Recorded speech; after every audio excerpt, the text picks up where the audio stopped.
can you explain some of the text messages that the plaintiff gave to us, which seem to indicate that you took advantage of this young man?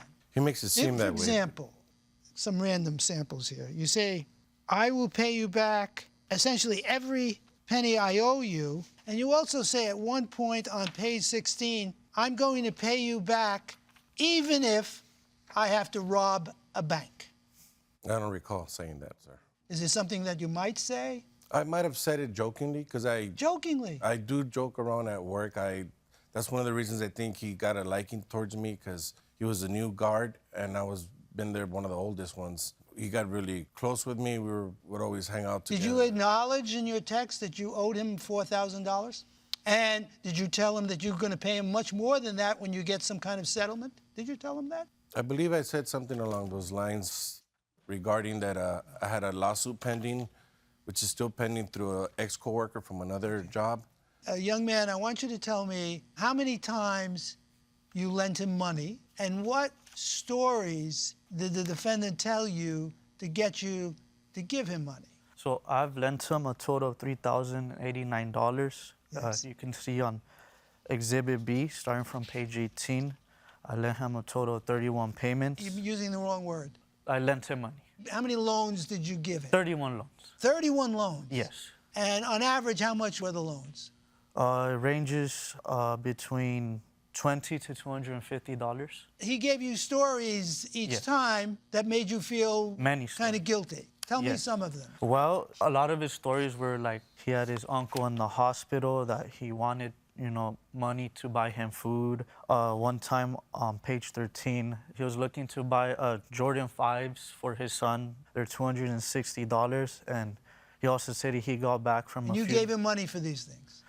Unfortunately, yes. And you feel that he played you for a fool? Definitely, yeah. I expected him to pay me back. I never stated, that... No fool would come here as prepared as you have. No, not at all. Judge Tibaldi, he's yours. Mm-hmm. Mr. Mitchell, you mentioned something along the lines of getting a settlement. Yes. I remembered you mentioning it so often that I decided to count how many times you actually mentioned a settlement after you asked him for money. And I'm on number 7. I'm not even done with the texts. A majority of these texts, you talk about, I'm not even gonna ask you for any money. And then you followed up with a request for money. And then, to give him some peace of mind, mention this settlement and how much money you were expecting to get. And I got you. You even tried to say, oh, with the settlement money, I think I'm gonna buy a Lamborghini or a BMW, or you're really trying to give this impression that you're coming up on some money and it's safe for him to lend you all this money. So it's not something like, oh, I think I mentioned a settlement. You mentioned it 7 times so far in text messages that I counted. The times that I would get a call from the guy that had the lawsuit. Why? Because at the time I needed money and I would ask. But why would you say things like, I don't even want to ask you for money, and literally ask him for money a sentence later? Why did you do that? I just did it because I needed the money. Okay, so when he finally said no, why did you keep asking him for money? Because there were a couple times where he was like, I just can't do it, I'm tapped out. And you kept asking. And then when he ignored you, you go, hey, are you gonna wire that money? Like you were entitled to it. It bothered me. All right, so you don't deny that he loaned you about $3,000. I'm not denying it, but at the same time, I said I don't feel I owe him that money. Okay, but you're not denying about $3,000? Not sure if it was $3,000. How much do you think he loaned you? I'm not sure, to be honest. But you said that you were giving him rides.